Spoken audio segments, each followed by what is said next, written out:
Hey guys, welcome to another week of What's Up Wednesdays with your host, Polished Gaming.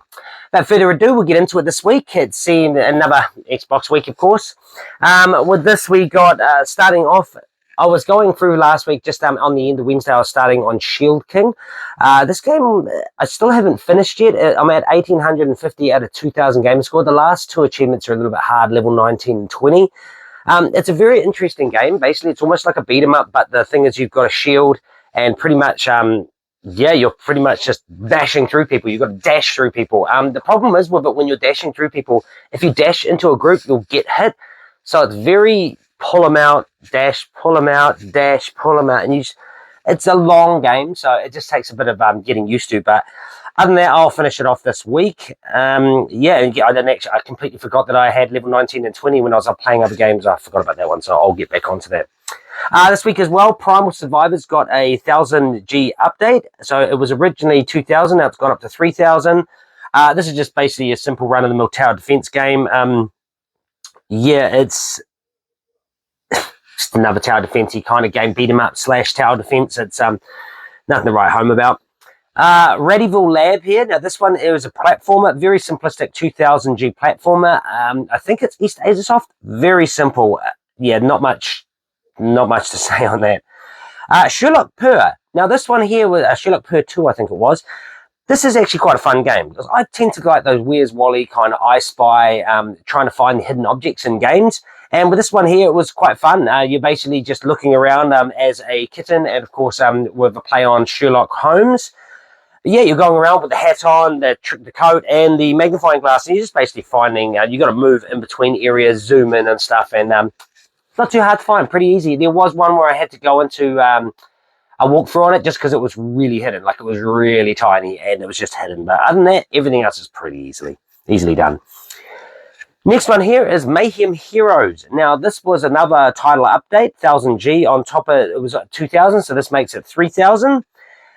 This is just your traditional beat 'em up, a very kind of weird beat 'em up. I think I've talked about this before in another video where basically it's ragdoll physics. So when you go to punch, instead of punching like, normal like that, you're pretty much like,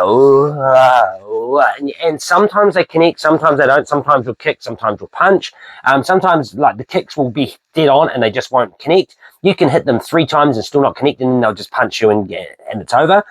So it's a bit of an annoying game. But other than that, it's pretty easy, and it was a very easy 1000. The only problem with this one here is was it Primal.Survivors or either no, it was Primal.Survivors. That was the one that basically updated. No, it is Mayhem Heroes. It updated and it came in Portuguese.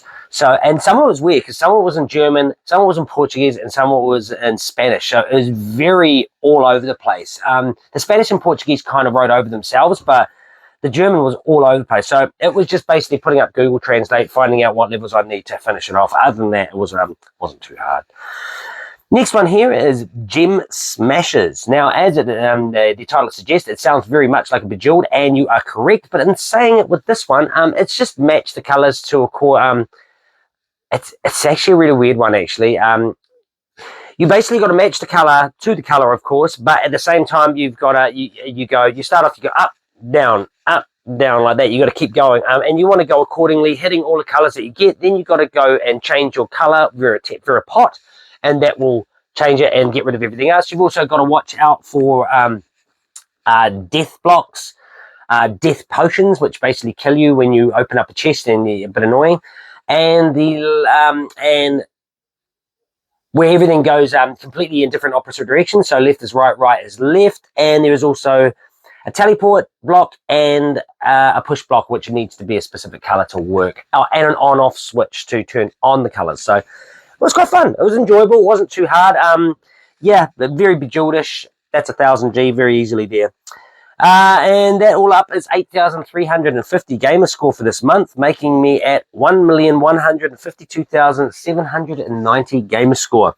Now, I'm hot on my heels is Lush NZ. He is right behind me. I'm still in 5th, but I was last week I was very touch and go whether I'd be 6th or not. He is coming up on me. I'm just trying to today I've got another 2,000 gamer score, which will easily be done today, and yeah, it's pretty much just finding games that are worth 2,000, 3,000, 4,000, 5,000. There's a lot that I haven't played on PC, which once I get my PC up and running, I'll be jamming those, and that will be an easy side of probably 50k gamer score once it's all done. Now, next here on this one is games that I played retro this week. Now, this one here, I was going... you'll see me in my weekly pickups this week. I've got an upgrade for this one, so it's not actually really much of a surprise on whether I got it. The side is faded here. Indiana Jones is supposed to be more orangey red. The is supposed to be purple, and the Last Crusade is supposed to be kind of really light blue, but it's gone into a really, really light blue. I'm just upgrading basically in terms of better condition, no fading and everything like this. So I thought, you know what, I'll give it a jam. Whoa, there was no learning curve. Steep learning curve, should I say. I couldn't even get past literally the first two people. You get out. The problem is you do get a whip eventually. From what I gather, I can see it in the picture here. Problem is you start off with a punch, and your punch sucks. And these guys have guns, so you get close to them, bang, bang, bang, 3 shots, you're dead. I mean, Indy's pretty strong, taking 3 bullets to the chest. But the problem is with it.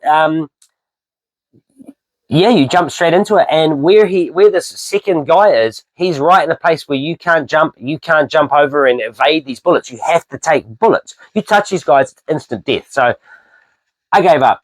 I really gave up. Honestly, I probably might go back to it.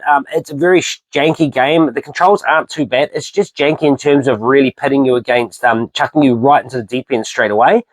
I get the feeling that the levels will probably get easier and then harder when it gets to the end. Some of them are like that. They really start out just straight into it.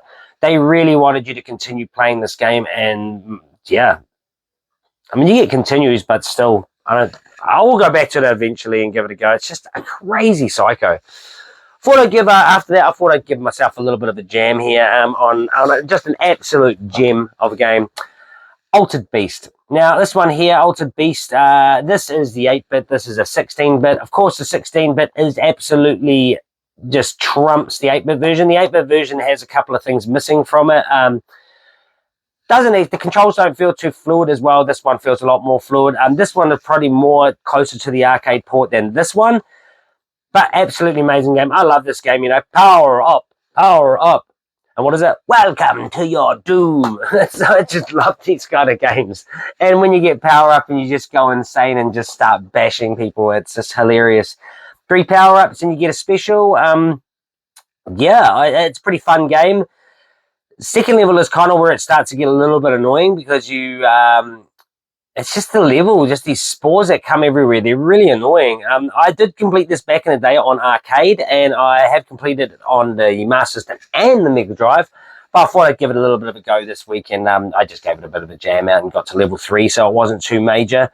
This one here I've actually realized as well is actually the bonus. This one would have been a package deal with the Altered Beast Mega Drive pack-in. So this would have been a pack-in bonus with the Mega Drive when it first came out. So that's pretty cool. But yeah, I'd like to get the Mega Drive to go with that. But other than that, that's pretty absolutely fun game. I do like the beat-em-up style and that. And yeah, that's me for this week. I'm hoping this week's going to be a bit slow for weekly pickups. I haven't got much, but I'm hoping next week that bundle from Sam Mudgeway is, well, it should be paid off as of tomorrow, and then that will hopefully be with me next week sometime. I can't wait. It's a big bundle, so it's going to be pretty fun, and keep your eyes peeled, and we'll see you on Sunday for weekly pickups. See you guys later.